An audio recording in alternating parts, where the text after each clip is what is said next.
Come on, BTC.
Good morning, everybody. Welcome back to Crypto Warehouse. My name is Mike. Today is the 10th of July. It's 11 a.m. Central European time. We are live, as always. We are not a recording.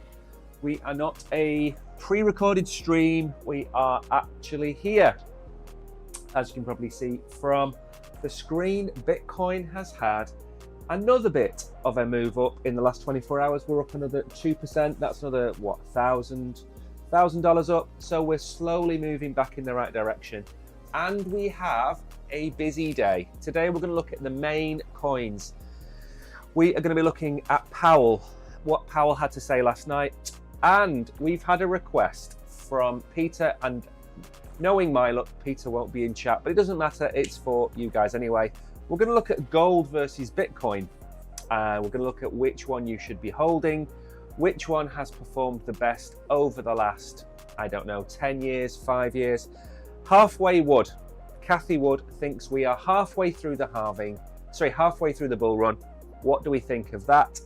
Don't know whether I agree with her or not. July the 18th, that is the new target date. I'm going to tell you what all that is about in a minute. Sol has had its ETFs applied now 3, 4, 5, 6 different companies now applied for that. We're going to go through that. Then we're going to look at Floki and why Floki could be a good bet for the bull run. Now, as you can see, the market cap coming in at 2.16 trillion. We are starting to move up across the board. What does that mean for alts? What does that mean for your alt bags? Well, we're going to go and find out when we have a look at the charts. A few shout outs in the bottom left hand corner. As you can see, the wonders of modern technology. We now have the live chat on the screen. So, as they used to say on Big Brother, please do not swear. Good morning to Velvet Rope. I'm not going to say good morning to myself. Good morning, Gianni. Good morning, Mags, Hidden Agendas, Velvet Rope. I hope you're all doing incredibly well. Let me know in chat what you were up to this morning. And don't forget to smash the like button. Now, a couple of things. The target for this channel is 200,000 by the end of this year. We're coming in at just under 145,500. We're not far off 150,000. It's actually come around a lot quicker. Just to put that into context, we had maybe 2,000 followers, 3,000 followers this time last year. So we have grown by 100. No, I'm going to ignore Reza for a minute. We've added 143,000 people in the last 12 months. What's that? 12,000 a month ish, 11,000 a month. Incredible, really, when you sit down and think of it. So make sure you give us a follow and a like and a subscribe. 60,000 reasons is the theme of the show today, and we will get into that. By the way, just for the new people out there, I don't just make these streams up on the spot. This takes a lot of time to prepare. Every single day, it takes a lot of time to prepare. So make sure you give us a nod, you say hello in chat, and Reza has been leverage trading. Now, I wasn't actually going to include this in the stream. We've opened 2 long positions. Brogan, or the Oracle, should I say, he opened a Bitcoin long at 54.4. And he also opened an Ethereum long last night. I cannot remember when about, but I think we've moved up since then. So we've got a long on Ethereum, and now we've got a long on Bitcoin. And much as people in chat keep telling me we're going to $44,000, we might go to $44,000 after what I get to show you in a minute. So let's go through the prices then. Bitcoin 58.7, Ethereum just under 3,100, BNB back over 520, Solana sticking at 144. That's up a little touch. As I said, the markets are up 2.3%. Gainers then, over the last 24 hours, MOG, Bitenza, Say, Sui, OP, Celestia, Stacks, Phantom, please. If you watched the stream yesterday, you will know not to go near Phantom. Aave is up, Audi is up. Some good gainers over the last 24 hours, or as we like to say, glorious gainers. Brett is down just a touch. Lido, Flare, ENS, Dog with Hat. Now, just a quick one. You're going to see a lot of price action on Lido, ENS, and the layer 2s. Lido, liquid staking on Ethereum, Ethereum name service on Ethereum, they are in the bottom. But if we look at the 24-hour gainers, we see that some of the big gainers of the day are the layer 2s. Optimism is up there, and a few others, IMX and things like that. So Ethereum is going to pump. That's why we've gone into a long on it. Now, we're going to get onto why and the wherefores in a minute. But first of all, let's go through the X-Files and see what people have had to say. I don't think this is crypto related. I think this is just a funny video to start off with. So if you are working in McDonald's and you've just seen Bitcoin about to hit $60,000 and you don't want to work at McDonald's anymore, this is one way of getting out of that job. Chinese police officer dramatically throws himself onto a vehicle in an effort to get sick leave from work. We all know, all of you out there who are working at McDonald's because we went to 53,000 and told me the bull run was over and it was finished and crypto was a scam and it was a sham and it was manipulated, you're all going to be trying to get out of work at McDonald's in the next couple of weeks. I know you are. And I'm expecting you to tell me in chat if you've done this. Normally those kind of things happen in India. They're the ones I see online in India. But so to see it in China is a bit funny. Now then, Bitcoin, most liquidity remains above. Now, I've brought this up. Again, I like Dan. I've been following him now for a couple of months because he is neutral, doesn't have an agenda. I like people who don't have an agenda. What's important? If you look on this chart, if you look in the top right-hand corner, you will see very bright yellow. And that very bright yellow is where the most liquidations are. So, if you were a gambling person, got to be very careful these days what you say, you would predict us going towards, was it $72,000? That's where most of the liquidity is. So, that's the shortish to medium term target.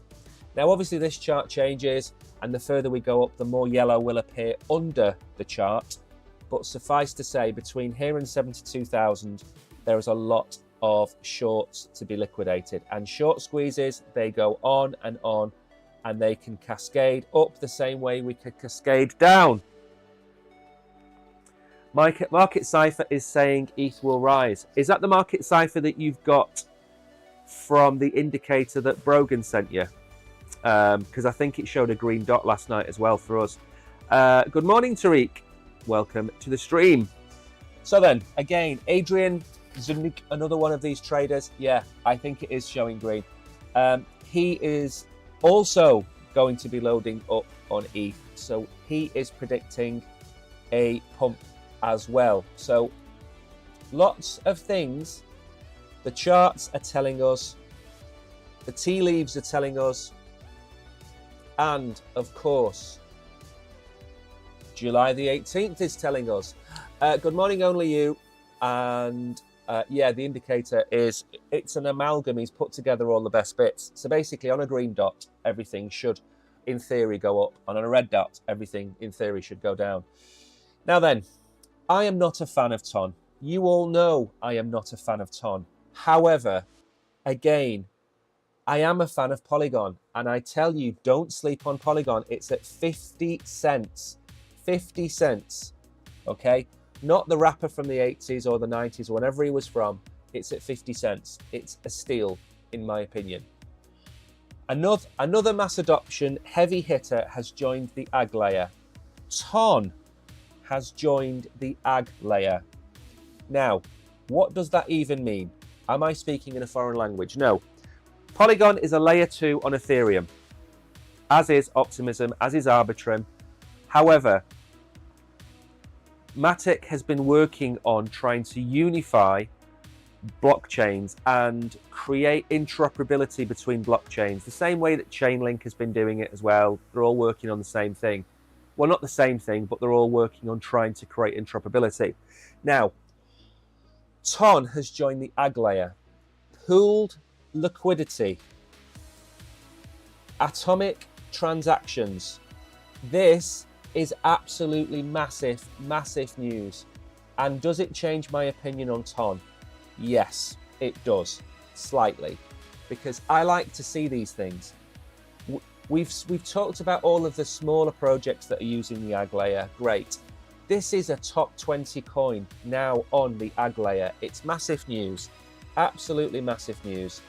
So, you know, maybe my opinion is going to change on TON, and maybe my opinion will be too late to change on TON.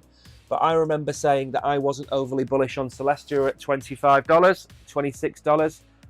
And guess what? Now where we are with Celestia, we're back at $6. I've got the same feeling about TON. I think people are buying TON because the price is going up. And that's my problem. I've lost it all, and now I'm living in my truck. Okay? Again, In a bear market, you need to remain positive and understand that you're in the bear market and it's all part of the cycle.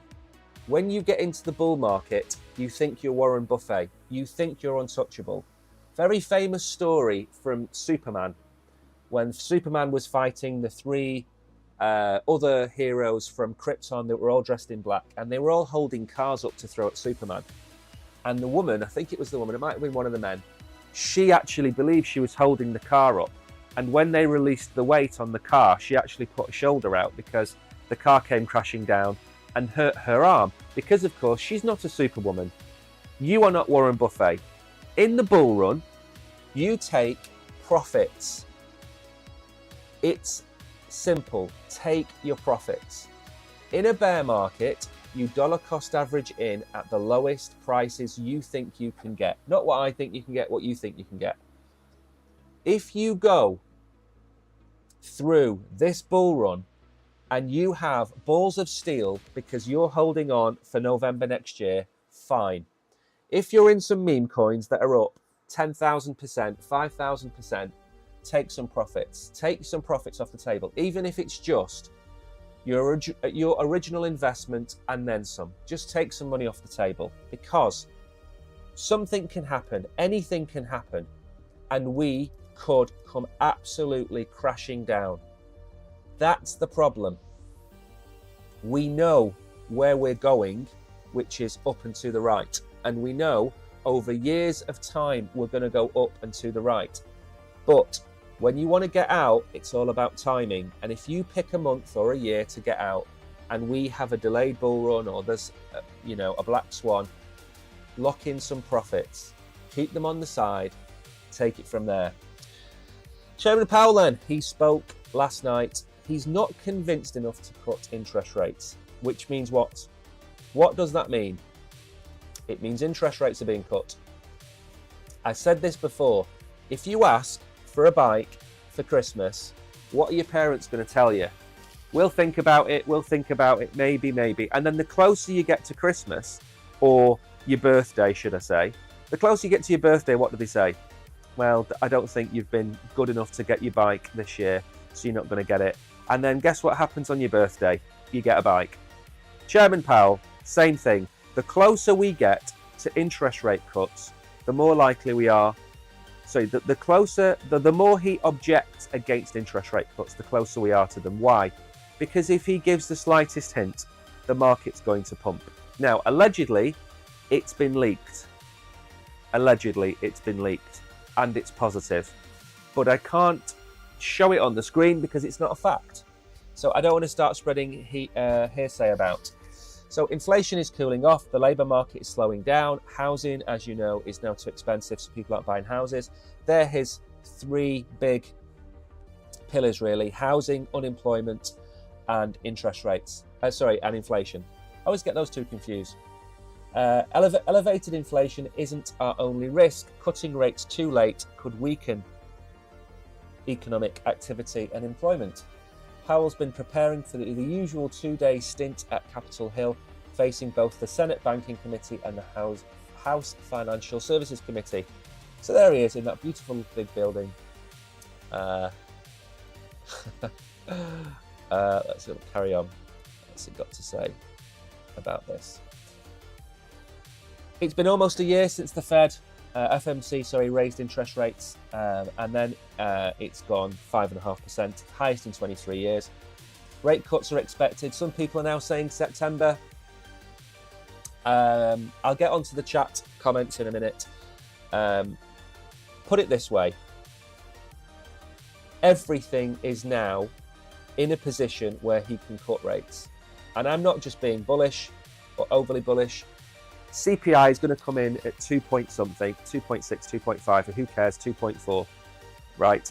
He will say he wants 2%. The market will say anything around 2.5, 2.4% is fine.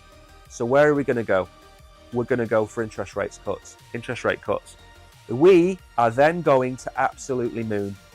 Maybe we get back above $64, $66, $68,000 within the next week or so. And believe you me, we can move. We sat here last Thursday and Friday at $52,000.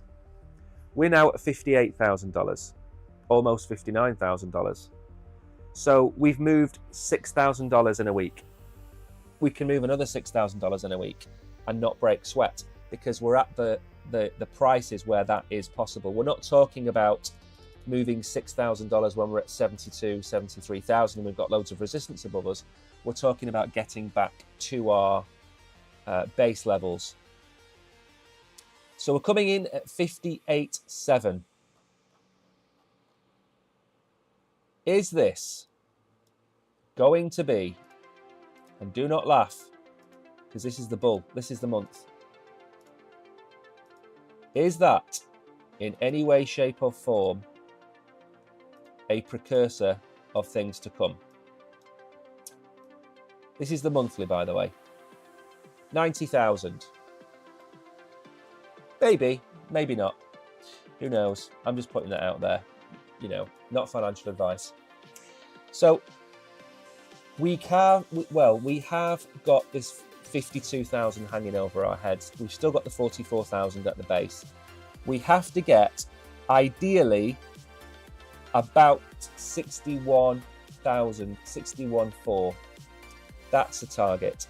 After that, we've got to get above the bull market support band, which is coming in about 65.5. I'm trying to actually not have as many lines on the screen as normal, because you know what it's like. Too many lines, too many cooks, all that kind of stuff. So I think we need to get back towards 60,000. That's the bottom of the bull market support band. So 60,000 reasons to be cheerful is getting above 60,000 and holding it. Very quickly then, let's have a look at the chat. High expectations for Matic. Yes, so do I. I'm in a group which sees TON as very promising, especially with memes coming. They are getting well ready. I've not. Right now, I made a video on Friday about Hamster Chain. Now, Hamster Chain isn't a TON game.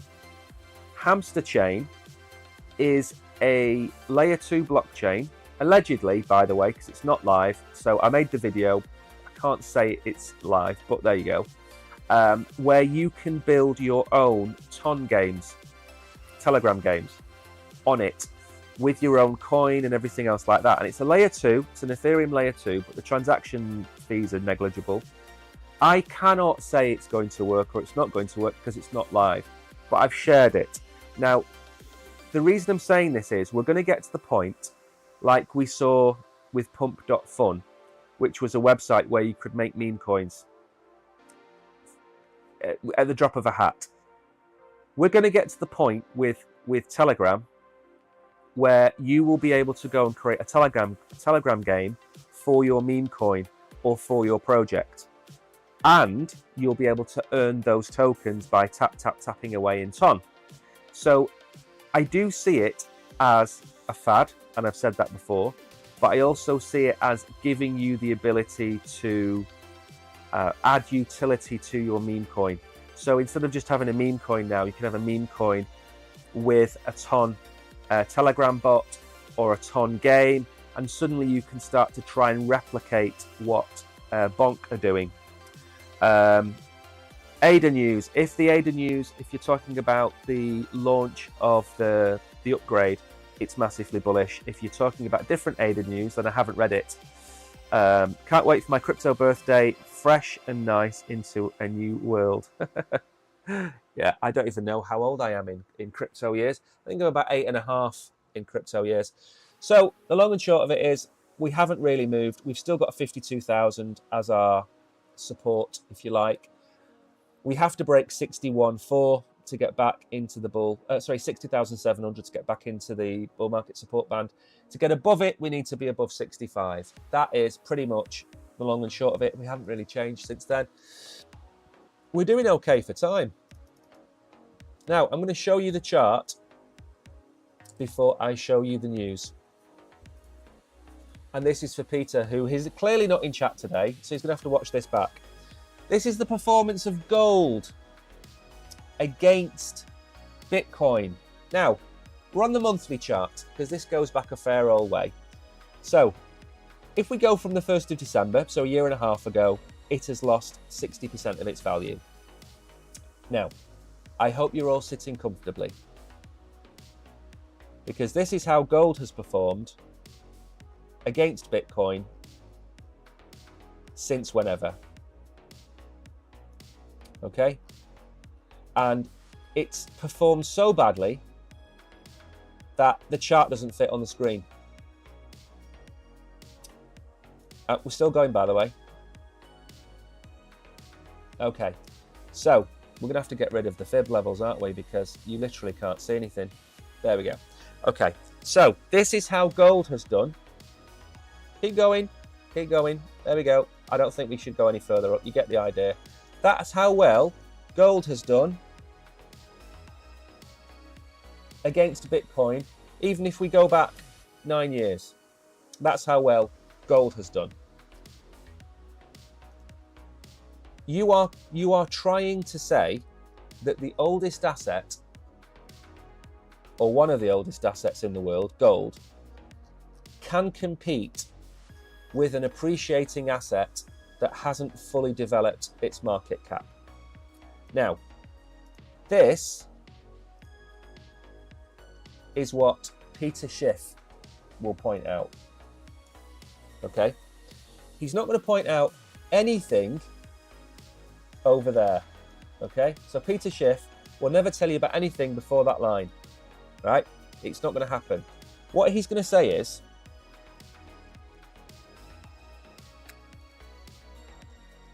he is going to show you this graph, and he is going to say, there we go. Oh my God, look at gold. Buy gold. Gold is outperforming Bitcoin. And he says the same. He said the same thing here.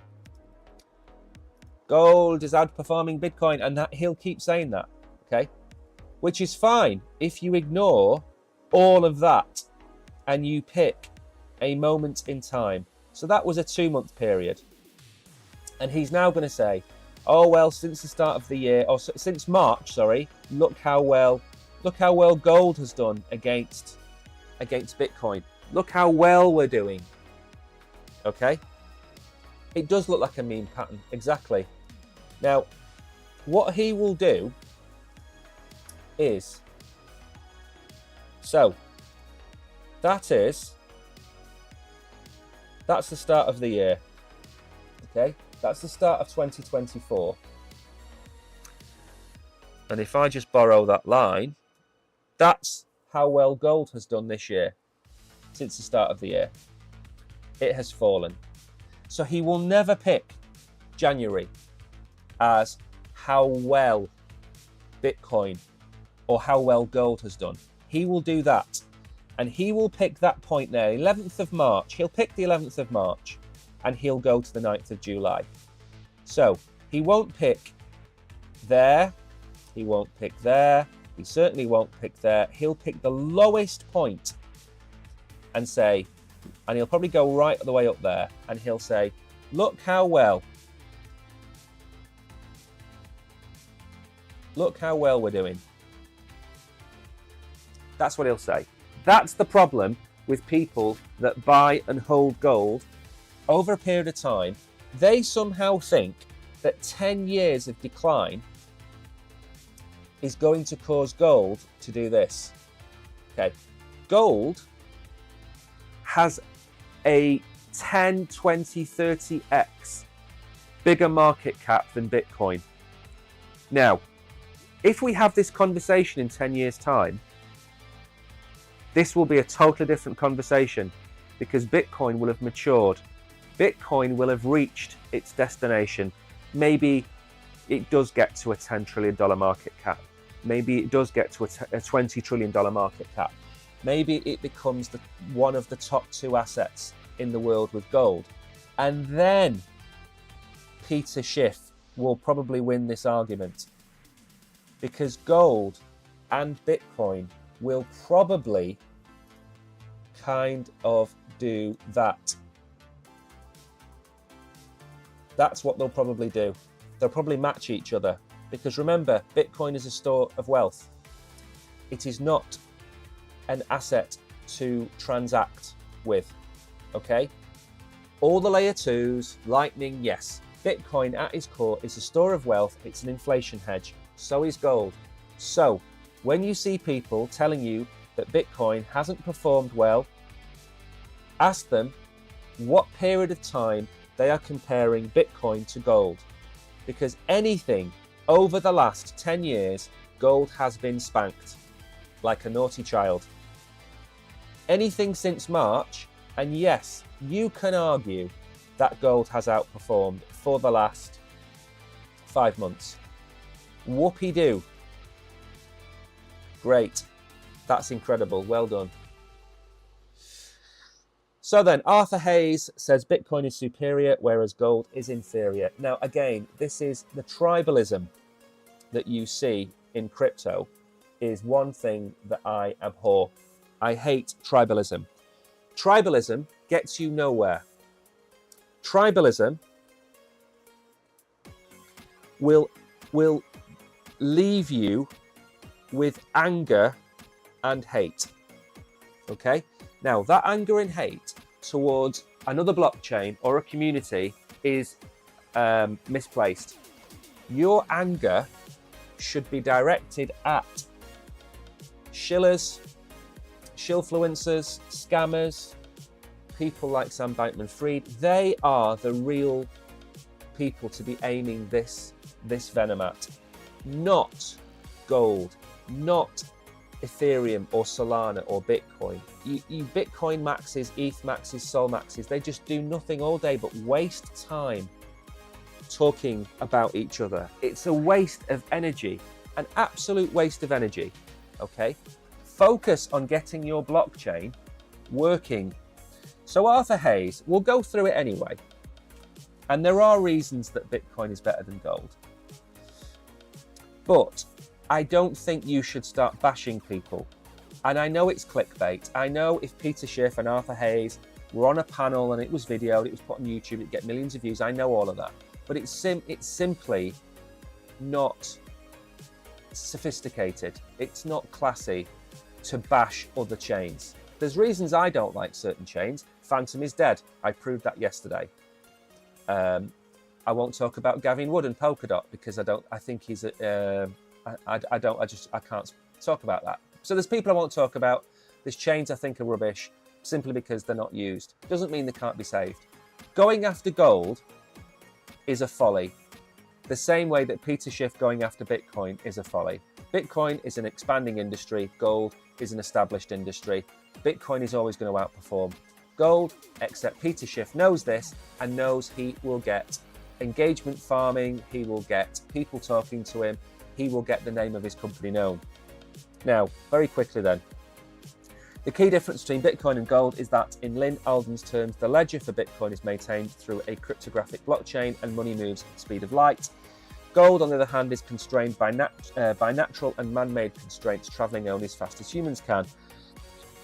Hayes mentions that while digital fiat match cryptocurrencies in terms of speed, they pose inflationary challenges. He's completely correct on that. Bitcoin is superior, whereas gold is inferior. Again, I disagree. In World War Z, here's another one for you. The scientist that lasts 5 minutes because he falls over and dies at the start of the film says that a virus's greatest strength can be its greatest weakness. Now, what is Bitcoin's greatest strength? Speed. I could send Reza $1,000 of Bitcoin on the Lightning Network and he will have it in 20 seconds. Now, if you're a government and you have $100 billion worth of gold in a vault, yes, it's expensive to keep hold of, but also it's nigh on impossible to steal. You can't just knock on the door and walk out with $100 billion of gold. So the strength of Bitcoin is also its weakness, because if I got hold of Reza and got him in a headlock and gave him a Chinese burn on his wrist and he gave me his seed phrase or his code for his ledger, guess what? I can press a couple of buttons on his ledger, connect it to a laptop and send all of his Bitcoin to me in Romania in a minute. That's Bitcoin's greatest strength and greatest weakness. Gold's greatest strength and greatest weakness is the physicality of it. It is heavy. It is hard to move. You don't just pull up in a truck and try and empty the Bank of England. It doesn't work. That's gold's greatest strength, is its physicality and its difficulty to move. And of course, they've got round it as well, don't forget. They have tokenized gold. Look at PAX-G, which is a synthesized version of gold. So we've already moved gold onto the blockchain. So let's not have this argument. Which one would I hold if I had a choice? I would hold digital gold and Bitcoin, and I would hold them in a ledger that I would keep safe. And when I mean safe, I mean away from people. Many moons ago, the American government enforced an act which made you hand over your gold to the American government. Obviously, at the time, you got your cash equivalent for it. You might think that would never happen. Well, guess what? They managed to keep you in your house for 1.5 years, and that was only 2 years ago. So don't think the unthinkable cannot happen when it can happen. Now, there is a chance in the near future that Bitcoin becomes so valuable that people will want to take it. For the governments, this is not theft. That's what you need to be wary of. That's why you need to have a ledger, and that's why you need to keep some of your crypto safe from harm. So gold has its benefits, so does Bitcoin, but they both have the same fundamental flaws. One is you can't move it, which is its strength as well. One is you can move it at the speed of light, which is also its weakness. So this argument between Arthur Hayes and the gold and Peter Schiff and the Bitcoin people, it's just utter stupidity. And again, I say it's for clicks. That's all they care about. You should have gold. You should have Bitcoin. If Bitcoin goes to $300,000 and you're sitting there saying, I'm going to sell it, and I've got 2 Bitcoin, so I'm sitting on $600,000. Okay, so you're going to sell it for dollars. What are you then going to do with that money? What is plan B? Plan A, sell your Bitcoin. What's plan B? Where's that going to go? Are you going to put it into gold? Are you going to put it into stocks and shares? Are you going to keep it in cash? Are you going to put it in a safety deposit box? What are you going to do when you sell your inflation hedge asset? Where are you going to sell it to? Have a think, because it's all well and good having the exit strategy, which obviously we're going to do a show about, but then what do you do with the money? Okay, Kathy Wood says Bitcoin is likely halfway through the bull market, predicts Bitcoin adoption by major banking giants. Now, let's see when she thinks the bull run started.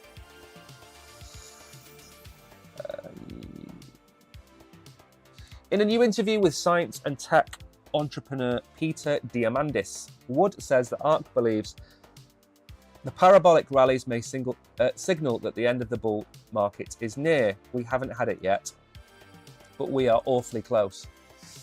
We have 4 people at ARK who are working on crypto generally, 1 dedicated to Bitcoin on-chain analytics, and judging by those, we believe, halfway through this bull market.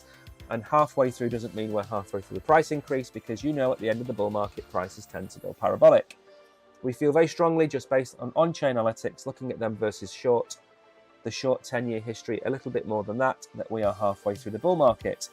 Now, if you take the bull market from July last year,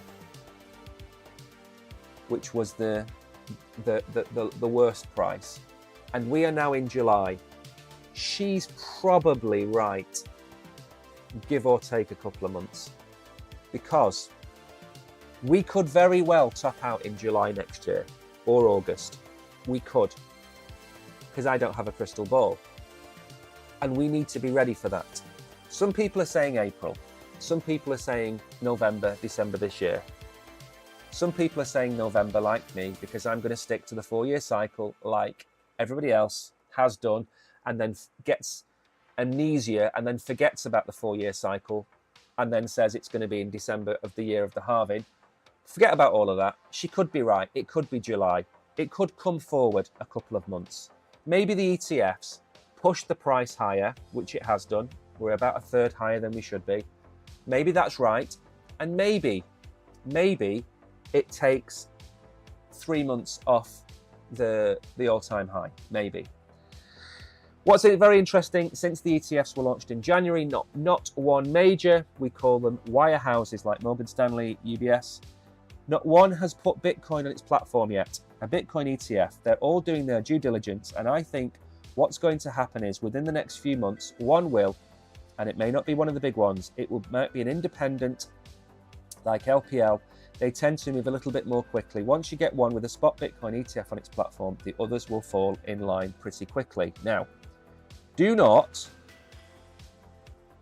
and I say this with the strongest emphasis, do not think for 1 second that Cathie Wood has just picked a random name out of a hat. I told you at the start of this stream that we have put a long in on Ethereum. I am not telling you when we think it's going to go to $4,500, $4,200, I think is the target for the Oracle. We didn't tell you when it's going to happen. We just know it's going to happen, and it's going to happen very soon. And when we talk about July the 18th in a minute, you'll know why. Cathie Wood has just said, and let's just paraphrase this in a different term. Let's translate it for you. The big boys haven't moved in yet. The price is doing pretty well considering the big boys haven't moved in yet. We know the big boys aren't going to go live first because the big boys don't do that. So what they do, very similar to when you have a scrap in the playground, they push the smallest kid out first. That could be LPL. We don't know it's LPL, but we've been talking to them for a year, so it's pretty much going to be LPL. And guess what? They're going to go live. All the big boys are going to wait for first market mover prices and action. Then we're all going to sit here with our big magic red buttons that we're going to press, and within a month they're all going to be live. That's what she's meaning to say. She knows it's LPL. She knows it's LPL. And when we read about LPL in a month's time, we're going to know that she telegraphed it. That's what she's doing. She's telling you what's going to happen. They all know. How do we know it's Morgan Stanley, UBS, Wells Fargo? How do we know that? Because they all filed to be custodians of BlackRock's Bitcoin ETF about 2 months ago. Why on earth would they do that if they weren't going to offer it? It's not even connecting the dots. It's just reading what's in black and white and understanding it. We're going to see, and this is what I was saying weeks ago, we're going to see price action from the major institutions through the ETFs. The ETFs are simply what's going through the ETFs right now is not a massive amount of money. It is for us, and it is in terms of ETF adoption, but it's not really a lot of money. We could be talking about $100, $200 billion coming into Bitcoin in the next 12 months. They're big numbers. If that happens, do I think July next year could see us at $3 trillion, $4-5 trillion? Absolutely. So I'm not going to count against her. Remember, if I had to go to Bitcoin war with two people on my side, it would be Michael Saylor and Cathie Wood. Absolutely. They would destroy any panel in any conversation about crypto. She is a clever cookie. So when she tells you what's going to happen, you listen. And that is what I am doing, because she is clearly telling us what's going on. Now then, let's move on. Why is July the 18th on the board? Because July the 18th is when Grayscale is saying that the ETF is going to go live. What did I say the ETF go live was going to be? I said it was going to be July the 4th. Then it came out that there was a final round of S1s that needed to be resubmitted. And then I said, Eric tells us that it's going to be a couple of weeks late. What's 2 weeks on the 4th of July? July the 18th. Grayscale are targeting July the 18th. Again, the stars aren't aligning. This is not Gandalf walking into the room and slamming his stick down and saying, "We shall not pass." This is, again, a telegraphed move. Why did we long Ethereum? Because the chances of going to 44,000 if this happens are slim. The chances of going to 52,000 on the CPI information which has been leaked is slim. The chances of breaking 60,000 and going towards 64,000 are now a lot higher than they were 48 hours ago. If this is July the 18th, then July the 11th is the day we find out. That's tomorrow. We've longed Ethereum. This isn't financial advice. We're not telling you to long anything. We are telling you what we are doing based on the plethora of information in front of us. And we are expecting big things. So Grayscale, one of the largest assets, crypto management assets, has announced its plan to create and distribute the Grayscale Ethereum mini trust known as the ETH Trust on July the 18th. ETH Trust shares distributed to holders of original Ethereum trust product ETHY, with the intention to list the ETH Trust under the ticker ETH on the NYSE area. Holders of ETHY will be entitled to receive ETH shares a 1-to-1 on the 4th of July. It's going to happen. Despite the anticipation surrounding the S1 filings, issuers are expected to receive more paperwork prior to the official filing. It's already been submitted. The only thing we need to do now is see the fees. We don't have a new over-under launch date yet because we haven't heard the SEC games plan. I'd go with July the 18th. There we go. I can't read half of that out because it's mentioned the G word. We can't say the G words on here. So then, now that you have this information, it is up to you to decide what to do with it, not me. So where are we? Good old Ethereum. We were in this downward channel for a very long time. Probably can carry on drawing that actually. It's about there, I think. Let's go all the way down. So we're in this channel. We look at where we need to get to. Now, bearing in mind, we are 2 weeks away from an ETF. We're at 3,100. We've just got back into this downward descending horrible path of destruction, which pretty much took us to the pre-Ethereum approval price. So where are we going to go to? Where do we think Ethereum is going to go to? Well, first of all, we've got to get back above 3,400. Let's move some of these lines around, shall we? Because we don't need some of these anymore. That's target number 1, 3,400. Target number 2, for Brogan especially, is, I'm going to move these down actually. That's his target, 4,200. If we have a little look back, where did we wick to in total? 4,100, 4,100, 41,200. I mean, seriously, 2% difference. Let's just leave that line in there. So that's the target. Get above 32, break above 34, hold it, and then head up there. Now, bear in mind, if this gets approved, this is going to happen.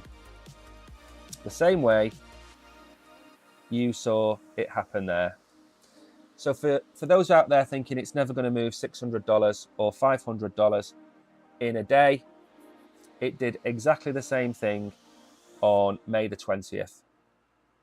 So again, it's going to wick. It's going to wick a lot. That was, for argument's sake, that one wick there was $600. That one wick. Plus there was another, whatever is that? $150 on top. So $750 in 2 days. That would put us at 3,800.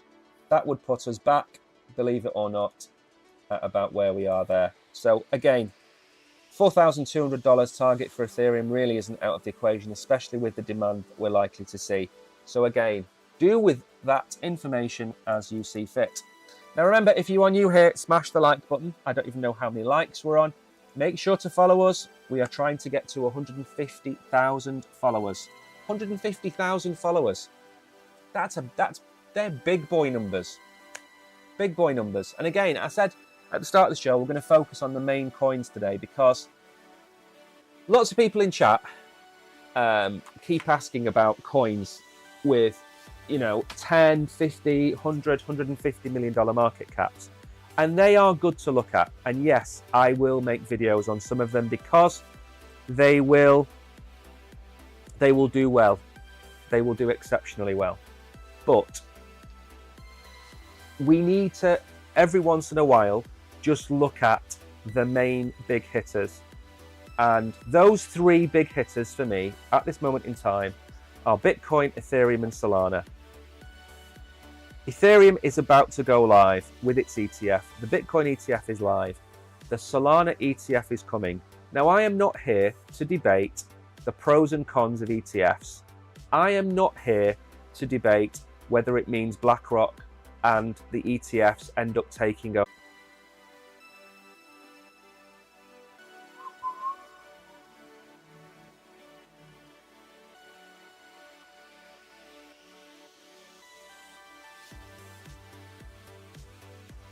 Hello. I think we are back. Yes, we're back. Okay. I have no idea what just happened then, but luckily I hadn't been talking very long before I noticed the stream had been paused or frozen. I don't know whether the issue is the new fiber that we've had fitted or whether it is a certain channel in red that we stream on. But anyway, let's get back to it. So, start again very quickly. We're focusing on three major coins right now. Ethereum, Bitcoin, and Solana in today's show. Why? Because they are the three ETFs that are going to be approved over the course of the next year. Some people say that the Solana ETF might not be approved until February, March, April next year. That's fine, because the news of it is still going to carry the price up. My target for Bitcoin at the end of this bull run, my target for Ethereum at the end of this bull run, and my target for Solana at the end of this bull run are all based on how well the ETFs do, because they will inflate the price. Now, these ETFs have been filed with the CBOE by investment giants VanEck and 21 Shares. So they've gone in first guns blazing. Applications for the first Solana exchange traded funds on the Chicago Board Options Exchange have been filed with the US SEC. According to new filings for the CBOE, both VanEck and 21 Shares applied for the Solana futures yesterday. Now, again, to get spot, you need futures. Now, that isn't a hard and fast rule. That's just what tends to happen. So with the Ethereum futures, remember we got Ethereum futures in what, 2019, 2018? It was ages ago, 2017 maybe, it was years ago. Absolutely scuppered Bitcoin at the time. However, we have the Bitcoin futures, we have Ethereum futures. What's next is Solana futures. So maybe we get the Solana futures introduced this year and the ETF for the spot comes next year. Looks like the Solana ETFs are going to have a final deadline of mid-March 2025, but between now and then, the most important date is in November. If Biden wins, these likely DOA. If Trump wins, anything is possible. The knee-jerk reaction here is, oh, they will never be approved because there aren't Solana futures. Agree, but if there is a change in POTUS, President of America, anything is possible. Just imagine Hester Peirce running the SEC. We carried a little bit of that article or that comment from Balchunas a few days ago. So the good news is we know what's coming next. Again, when everybody in crypto is used to reactionary news because it moves so quickly. You know, Solana or Jupiter or Ethereum or Uniswap, they launch a new feature and it's just there and you react to it because it's ever moving, it's crypto, it's fast, it's quick. Guess what? The real world doesn't move at anywhere near that pace. They're like ants. They're just giant, great big monolithic institutions that tell you what they're going to do months before they do it. We can benefit from that by watching and listening and reading between the lines. Bitcoin is going to rip when the big boys get involved. The Ethereum ETF is going live probably on the 18th of July. The big boys have told us. The Solana futures will be approved and the Solana ETF could be next March. The big boys have told us.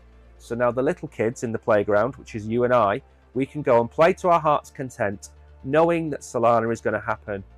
I never thought I would see a conversation about Solana in 2024, let alone 2025, because I thought 2025 was going to be the year of Ethereum, and I thought Ethereum was going to be the one that ripped us up to all-time highs with the influx of money. Anyway, what have we done with Solana? We've done some really cool stuff. That's what we've done. And what do I mean by that? We've come out of this channel that Ethereum's still stuck in. We've broken up. We've touched the top of the bull market support band. We've shimmied below it. It's acted as a kind of resistance. And now we've broken back in it. So where are the targets? $154 is the first target. Let's not keep that one on there, shall we? That's the top term. I would say about the good old faithful 174. Now, if you've been watching us for a long time, you'll know these prices because these are the previous prices we've been stuck at. $154, 174. What comes after 174? 200. So it's not quite the fibs themselves. They're just the prices that Solana likes to hang around. So if we have a really good day or a really good few days, we could get back to 154. If we have an exceptional few days, we could go back to 174. 174 is going to be a bit of a rip up though. Will we ever get a chance to buy it at $100 to $110? No, I don't think we will. The only chance of buying Solana at 100 to 110 is if there is a black swan, if the Solana futures gets rejected, if we see a fundamental flaw in the blockchain itself, then the price will come hurtling down. But we don't have FTX anymore. We don't have the threat of Mt. Gox really anymore. That's starting to come out. We don't have the grayscale problems with Bitcoin to push the prices down. The miners have nearly, well, they're going to be finishing capitulating quite soon. I think if we were going to see $110, we would have seen it by now. If Bitcoin goes to 44,000, we'll see it. I mean, again, whenever I expect a price to go up, it comes down. Whenever I expect a price to go down, it goes up. You know, you could be right. We could go to $110, but I just can't see it. The charts aren't showing me $110. I mean, just look at the since we broke up in Feb, just look at the support we've had at that level, $120. So to break that, and again, maybe, you know what, you could be right. Maybe this is just another McDonald's pattern. And maybe we are going to come back down. But let's not pray for $100 Solana. Let's try and get above $154 first, and let's see where we go. Now then, again, the professionalism shown on this channel is second to none. I see channels that tell you that they're going to take an hour to do their stream, and they're an hour and 45 minutes, 2.5 hours in, and they're still talking. Not here. 11:57, and even with the 1 minute interlude by our streaming problems, we are now on the final article, and that is to do with Floki. Now, I've made a video about Floki a year ago. Floki's quite cool. It's like a Viking. It has its own metaverse called Valhalla. It's going to have its own bank accounts, believe it or not. I said that. Best meme coin investments. Why this analyst picks Dogecoin competitor Floki. Now, the thing I'm going to tell you about Floki is the price appreciation on it has already happened. And again, I can't predict the future, but I do try and pick the best coins to follow as possible. So let's go and have a little look. This isn't the one. No, picked the wrong bleeding one. This is what happens when I go off script.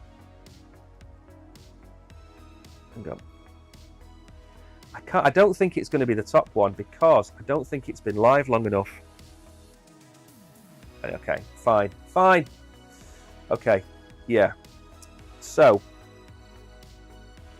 price appreciation for me on Flocky is it's not there. I mean, I think it's, what is it, 10x'd?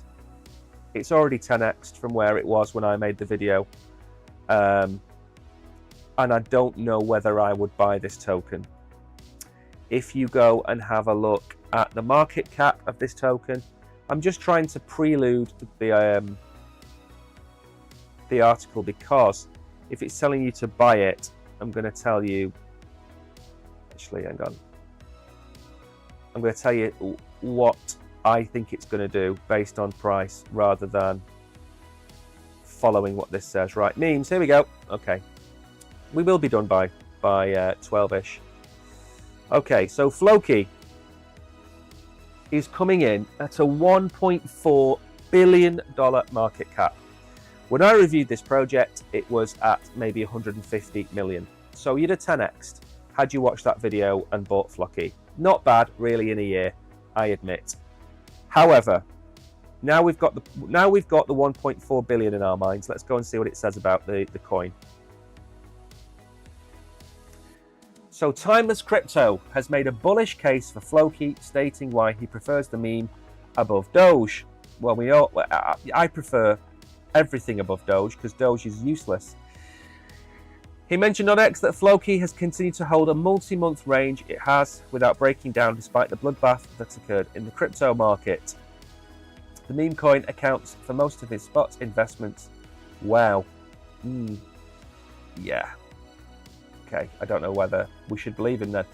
He seemed to be advising market participants to consider investing in Floki. He noted that it's a region where altcoins are entering very attractive valuations. I don't think it is, though. The analyst added that he isn't looking at the altcoin as a short-term play. He's looking to make profits from his investments. Okay, so this is a heavily weighted article about the fact that he bought it and now he wants you to buy it to push the price up. So Crypto Kaleo has predicted Floki will get a market cap of 10 billion. This could happen on the meme's next leg up. Nonsense. Absolute nonsense. He also mentioned that Floki could attain such heights considering a meme super cycle. He also factored in the fact that BNB was on the verge of a price discovery. Okay, so let's just cut this nonsense out, shall we? In a bull run, we are likely to see 4 or 5 meme coins in the $20 to $40 billion range. And why do I say that? Because in the last bull run, Shiba got to 36 billion, 32 billion. Doge got to almost 100 billion, if not more. So it's doable in a bull run. And that's when you know that retail are dancing around, because they're buying meme coins at $36 billion valuations. So you know the world's gone mad. I think there will be, in the next bear market, I think there will be 4, maybe 5 meme coins that hold on to some of their gains. Not all of them, some of them. And most of these other meme coins on this list aren't going to be here in 5 years' time for the next bull run, 4 years' time for the next bull run. So if I was a gambling man, again, take this as you want. Doge and SHIB are probably going to hang around because they're already there. So then you have to say there's going to be 3 coins. Let's move down a bit, actually. 3 coins from this list are going to make it. What are they likely to be? Certainly Pepe. Okay? Could Pepe do a 4x in the next 12 months? Yes. Could Bonk do a 10x? Yes. Could Dog with Hat and Flocky and Brett do 10x's? Yes, they can. I am not saying they will. Not every meme coin is going to 10x. Now the next question is, if I'm telling you, for argument's sake, that Solana with an ETF is going to 8x from here, and I'm telling you that Pepe is going to 4x from here, why are you buying Pepe? If Ethereum is going to 3x from here, and Pepe is going to maybe also 3 or 4x from here, why would you take on the higher risk of a meme coin over the world's second biggest cryptocurrency? That is something you need to think. Risk versus reward. If Bonk is going to do a 10x and Ethereum is going to do a 4x, you then have to do a risk reward. And what that would mean for me is, if I had $1,000, I would be putting, if I had $1,000 and I had to choose a meme coin to go with another top coin, it would be Solana and Bonk, because the success of Bonk is based on the success of Solana. So they will both go up considerably. But if I had to choose Ethereum, I would choose either Bonk, Brett, or Floki. Bonk, Brett, or Floki. If I had $1,000 and I had to pick a coin to rip more than Ethereum and Solana, it wouldn't be Pepe. It's already at 4 billion. And I'm going to be wrong, by the way, and Pepe is probably going to go to 40 billion. And it will probably 10x. I don't care. I'm not here to speculate beyond the amount I already have to speculate. I'm not going to enter Moon Boys territory. What I'm saying is, do I think Bonk could go to 18 billion if we're talking about Dogecoin hitting 100 billion, Shiba hitting 50 billion? Most certainly. So it's entirely up to you which ones you pick. But if I had to pick 3, it would be Bonk, Floki, and Brett. I love Book of Meme, but I don't think there's anything behind it to get it to 10 billion. I think it could go to 5 billion, 4 billion, yes. Dog with Hat has nothing going for it at the minute. Pepe has, Bonk has, Flocky has, and I think Brett is going to be the surprise. And I can't bring the chart up because it'll crash the machine, but that's what I would go for. And at the end of this bull run, when all is said and we're in the bear market and we're looking at the top, if we're looking at the top 4 memes at the end of this bull run into the bear market, I don't see that list changing there. Doge, Shiba, Pepe, and Bonk.